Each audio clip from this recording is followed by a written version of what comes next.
Bonjour, namasté, je m'appelle Jean-Claude et j'habite dans un magnifique village qui s'appelle La Ferrière et on est accueillis chez nos amis du gîte de la Martinette, Jochen et Céline, que je remercie au passage pour ce petit enregistrement. Et La Ferrière, ça se situe dans la vallée du Haut-Bréda, au-dessus d'Alvar.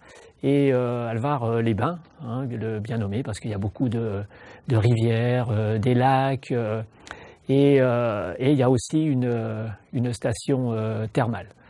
Donc pour ma part, je voudrais aujourd'hui vous parler de l'univers des bols tibétains. Ça fait 5 ans maintenant que je partage ma vie avec mes bols tibétains et que j'aime le partager au travers de formations, au travers de soins énergétiques, au travers de méditation collective.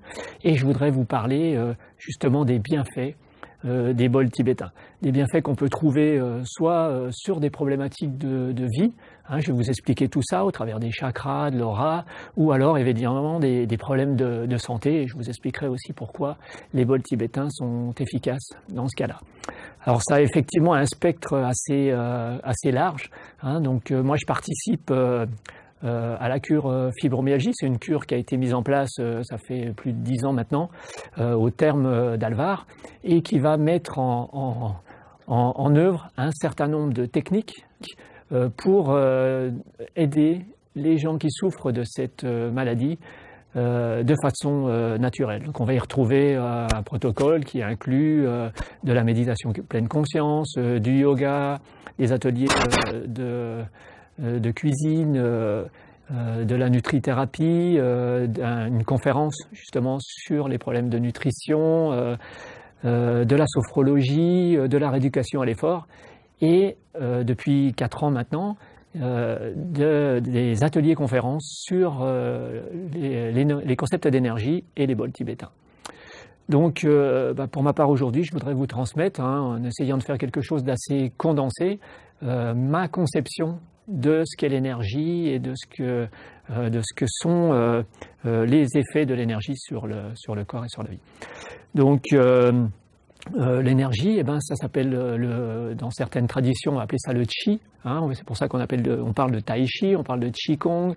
Dans le yoga, on va appeler ça, on va parler de prana. C'est pour ça qu'il y a des techniques de respiration qui s'appellent le pranayama. Aujourd'hui, je voudrais justement vous parler de ces concepts d'énergie, de ma compréhension des concepts d'énergie, d'où vient l'énergie et pourquoi on a besoin d'énergie pour que le corps fonctionne, parce que sans énergie, le corps ne fonctionnerait pas. Et donc l'énergie, d'où elle vient? Elle va venir déjà de nos ancêtres, de notre lignée, donc c'est pour ça qu'on n'est déjà pas tous égaux devant ça, en fonction de de comment sera passée la conception, l'accouchement, de ce que nous est transmis par nos ancêtres. Eh bien, on va avoir un potentiel d'énergie, en médecine traditionnelle chinoise on appelle ça le jing, c'est une batterie d'énergie qui se trouve au creux des reins, et ce jing, on va y puiser dedans quand justement on fait pas ce qu'il faut pour entretenir son énergie au quotidien. Et l'énergie, elle vient aussi évidemment des aliments qu'on va prendre. Et maintenant on connaît toutes les problématiques qui sont liées à l'alimentation, de toutes ces chaînes agroalimentaires, de tout ce qu'on va trouver, les plats préparés, tout ça. Voilà, je ne vais pas vous parler de ça, vous pouvez voir tout ça sur Internet. Mais par contre, sur un plan énergétique, ce que je peux vous transmettre, c'est mes expériences et où on peut mesurer le taux vibratoire des aliments qu'on va acheter. Et tout ça a été mis en lumière par un radiesthésiste qui s'appelle Bovis et qui a développé un système, on appelle ça une échelle de Bovis en radiesthésie, où on va pouvoir mesurer le taux vibratoire. Eh bien, on ne va pas avoir du tout le même taux vibratoire si on a, je ne sais pas, une carotte qui a été plantée dans son jardin, qu'on prend soin de son jardin, qu'on fait ça avec amour, et si on va acheter une carotte dans une grande surface où il y a beaucoup de pesticides et qui a été fait d'une façon un peu moins consciente, on va dire. Eh bien, ce taux vibratoire qui est plus faible, le corps, il va falloir qu'il prenne de l'énergie quelque part pour pouvoir rééquilibrer ce taux vibratoire. Évidemment, il va le prendre dans notre taux vibratoire à nous et faire baisser ce taux vibratoire. Et une autre façon de capter l'énergie, d'avoir de l'énergie dans notre corps, eh bien c'est toute cette énergie dont je parlais tout à l'heure qui nous entoure. C'est ce chi, c'est ce prana. Eh bien ce chi, ce prana par exemple, on peut le voir je vous invite à faire cette expérience si ça vous amuse. Et moi ça m'amuse beaucoup de simplement regarder le ciel. On se met assis dehors ou allongé dans l'herbe, c'est encore mieux, comme ça on est relax. Et on laisse aller son regard sans rien regarder. Et tout en regardant ce magnifique ciel. Et bien au bout d'un moment, on va voir des étoiles. On va voir des étoiles, on peut même voir des étoiles filantes en plein jour, c'est absolument magnifique. Et bien ces étoiles qu'on voit, c'est ça, c'est le chi, c'est le prana. Eh bien ce chi, ce prana, on va aller l'accueillir au travers de vortex d'énergie qui s'appellent les chakras. On connaît un peu ce nom, on connaît ces concepts d'énergie, d'aura, mais sans trop les connaître. Eh bien cette énergie-là, elle va rentrer au travers de ces points d'énergie. On va voir le chakra de la terre qui est au niveau du périnée, le sacré qui est au niveau du 3 doigts sous le nombril, le plexus au niveau intercostal, le chakra du cœur, le chakra de la gorge, le 3e œil et le chakra coronal, cette magnifique couronne qui nous connecte à l'énergie de l'univers. Eh bien tous ces centres d'énergie, si on va avoir un fonctionnement énergétique correct, il faut que tous ces chakras soient harmonieux. Et ces chakras, ils sont en relation avec un certain nombre d'éléments. Déjà justement, tous les 4 éléments sont là. Le chakra, on va voir la terre, on va voir l'eau, on va voir le feu, on va voir l'air. Et on va avoir ces chakras qui sont en relation avec des couleurs, rouge, orange, jaune, vert, bleu, indigo, violet, donc des fréquences, avec des notes de musique, do, ré, mi, fa, sol, la, si, évidemment aussi avec des fréquences, et ils vont être en relation avec des organes et des glandes. Par exemple, le chakra sacré, ça va être l'élément eau, donc la vessie, les reins, le plexus, ça va être la rate, le foie, la vésicule, l'estomac, la gorge par exemple, c'est la thyroïde, et ensuite on va être en relation avec nos émotions. Et en fait, c'est ces émotions qui vont aller perturber nos chakras, et ensuite c'est nos chakras qui peuvent aller perturber nos émotions. Donc des exemples que j'ai au travers de mes patients, par exemple, c'est qu'on peut être soit complètement tout le temps dans l'émotionnel, avoir envie de pleurer pour la moindre chose, ou alors on peut ne rien ressentir du tout, par exemple. Donc là, le chakra sacré, le chakra du plexus, c'est des chakras purement émotionnels. Et un enfant, par exemple, quand il n'a pas envie d'aller à l'école, qu'est-ce qu'il dit à sa maman? J'ai mal au ventre. Donc en fait, eh bien, on a ces émotions, on est assailli d'émotions, on a à peu près 65 000 pensées par jour. Donc je vous laisse imaginer au travers de votre expérience personnelle, et de la mienne aussi, ces pensées, elles ne sont pas toujours positives, on est souvent dans le passé, dans le futur, d'où l'intérêt de toutes ces techniques de ramener à l'instant présent. Eh bien, ces chakras vont être perturbés par nos émotions, et en fait, parce qu'on n'arrive pas à les exprimer. Si on arrivait tout simplement, tout calmement à dire nos émotions quand elles arrivent, eh bien on pourrait les exprimer et on ne perturberait pas le chakra de la gorge. Donc c'est des choses que je retrouve, mais alors vraiment très souvent chez mes patients, particulièrement chez les gens qui souffrent de fibromyalgie, où en fait les chakras sont beaucoup perturbés, particulièrement ceux-là. Et souvent, je vois même aussi des gens qui ont un chakra du cœur qui est suractif, parce qu'on peut suractiver son chakra du cœur, ou un autre chakra, le chakra du haut, c'est les chakras mentaux, donc si on est en permanence dans le mental, eh bien on peut suractiver des chakras, ce qui n'est pas très bon non plus.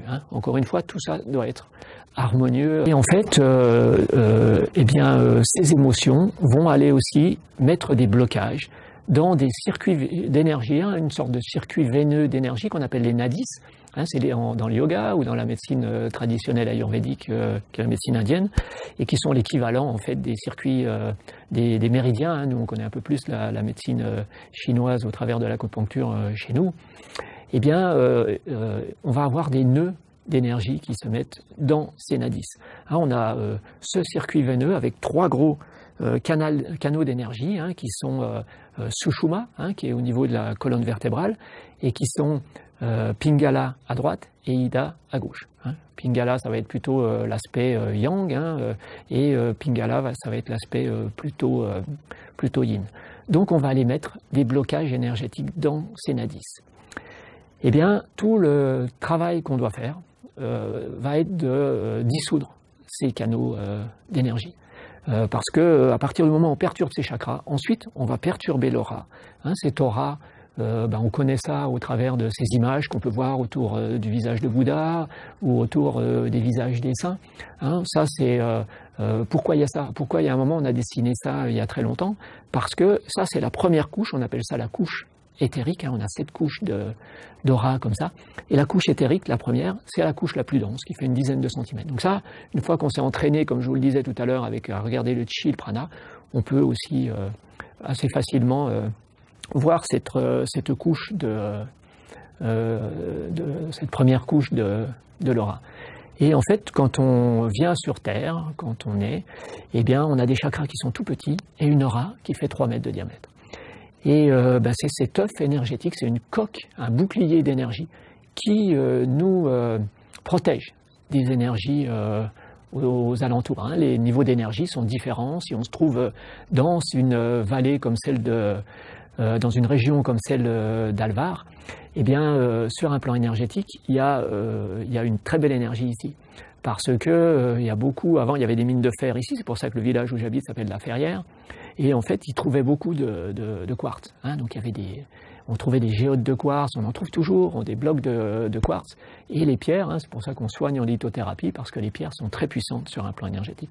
Donc cette région-là est très puissante au niveau énergétique. Par contre, si on va, je ne sais pas, dans un hôpital par exemple, eh bien le taux vibratoire, hein, comme il y a beaucoup de gens qui sont malades, eh bien le taux vibratoire est très bas. D'où l'intérêt de pouvoir travailler sur son énergie régulièrement, hein, soit effectivement au travers des techniques dont on parlait, Qigong, Tai Chi, Yoga, ou au travers de rééquilibrage énergétique ou de travail personnel avec les bols tibétains. Hein, les bols tibétains, c'est des outils magnifiques qui sont assez simples d'utilisation et qui peuvent travailler sur nos chakras. Donc les bols tibétains, on va avoir plusieurs vertus. Hein.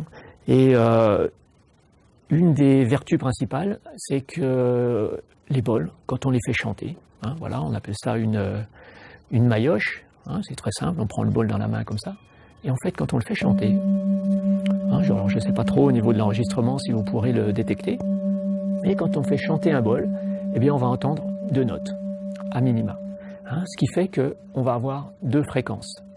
Et eh bien ce qui se passe, c'est que quand on a une émotion qui nous arrive, eh bien cette émotion, elle va se mettre dans notre champ énergétique avec une fréquence particulière.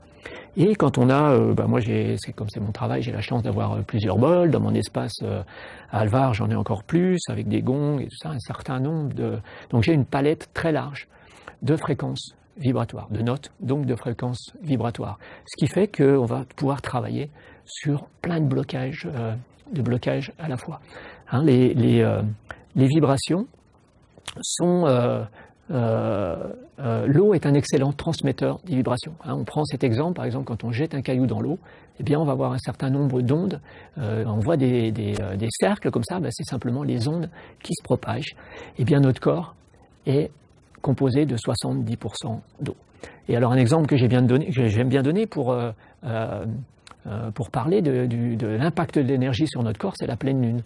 Hein, quand on a la pleine lune, eh bien, il se passe pas mal de choses. Il y a des gens qui ont du mal à dormir. Si on est connecté à ce qu'on fait, on va aller cueillir des plantes médicinales à la pleine lune.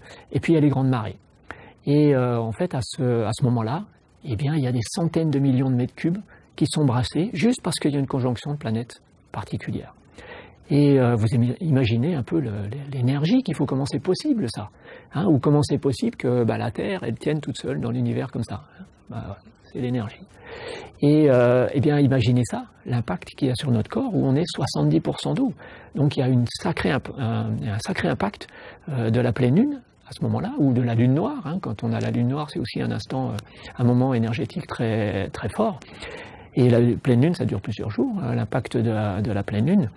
Donc on va avoir, si notre aura, si nos champs énergétiques, si notre aura n'est pas là et que nos champs énergétiques sont perturbés, ben on va avoir un impact beaucoup plus fort que si tous nos chakras sont harmonieux, que notre aura fonctionne bien, et bien on sentira beaucoup moins, ou d'une façon différente, cet impact de l'énergie sur le corps.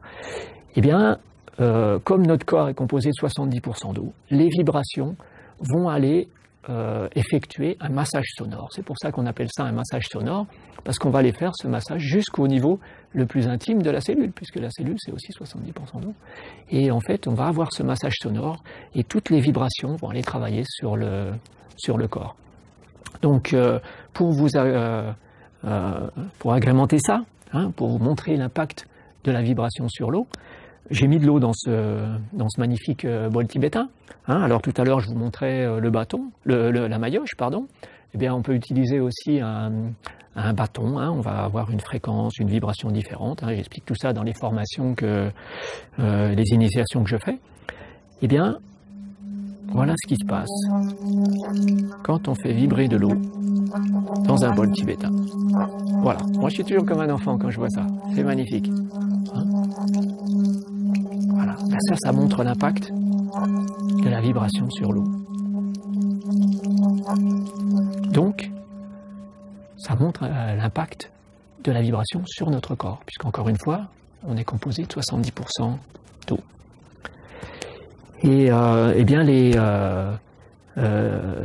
bols vont pouvoir aller agir sur ce rééquilibrage énergétique, sur ces chakras. Et une autre qualité des bols, c'est qu'on va aller générer, les bols génèrent un type d'onde qui est à peu près le même que celui quand on est en méditation profonde. Hein, on va générer un type d'onde alpha, quand on se parle comme ça, on génère un type d'onde bêta. Eh bien, ça va être ce même type d'onde-là. Donc, en fait, moi je fais des soins sur une table, hein, on est entouré de 7 bols, et puis je pose d'autres bols sur le corps et tout ça pour travailler sur l'énergie. Et eh bien, on va être dans cet état de conscience modifié. Hein, c'est quelque chose qu'on connaît depuis que les Indiens et les yogis connaissent depuis des milliers d'années. C'est le yoga nidra. Pour moi, c'est l'ancêtre c'est ce qui a débouché sur l'hypnose chez nous, c'est qu'on va se mettre dans cet état de conscience modifié, propre à aller travailler sur les blocages énergétiques. Hein, tous ces blocages-là, ils vont se mettre dans notre champ énergétique, ils vont se mettre dans notre subconscient. Eh bien, ça va aller les libérer quand on fait ce travail avec les bols tibétains. Et voilà, un certain nombre ou quelques exemples au passage. Quand on travaille avec les bols comme ça, mon site internet, vous verrez, ça s'appelle la magie des bols tibétains. Je ne suis pas un magicien, pas du tout, mais ce que j'ai voulu dire, c'est que les résultats que j'ai ou les retours que j'ai des gens quand je fais des méditations collectives, par exemple, et j'adore le faire en collectif, eh bien, chacun va ressentir des choses différentes en fonction de ce qu'il est, de ses déséquilibres. Mais c'est toujours assez étonnant de voir, on va ressentir du chaud, on va ressentir du froid, on peut sentir le corps qui bouge, on peut avoir des émotions aussi qui remontent, hein, ou avoir des images qui remontent de notre enfance. Il y a plein de gens qui m'ont témoigné de ça, et voilà, c'est quelque chose qui n'était pas prévu, mais que, comme un bol, quel qu'il soit, voilà, on va avoir une vibration, une fréquence qui va aller toucher quelque chose, qui va aller dénouer ce nœud dans le nadis et qui va faire remonter à ce moment-là un blocage qui date depuis longtemps. Hein, ça fait, vous multipliez 65 000 pensées par jour depuis que vous êtes enfant, vous voyez un peu le potentiel de blocage qui peut être là. Voilà. Donc, quand on travaille avec les bols, on va aller faire ce travail de rééquilibrage énergétique. Voilà, donc c'était une petite présentation. Hein, je pourrais vous en parler de tout ça pendant 2 heures. Et j'ai essayé d'être court, succinct, pour vous donner un maximum d'informations. Et puis ce que je vous propose maintenant, c'est de jouer un petit peu avec mes bols pour que vous puissiez entendre les vibrations des bols. Voilà.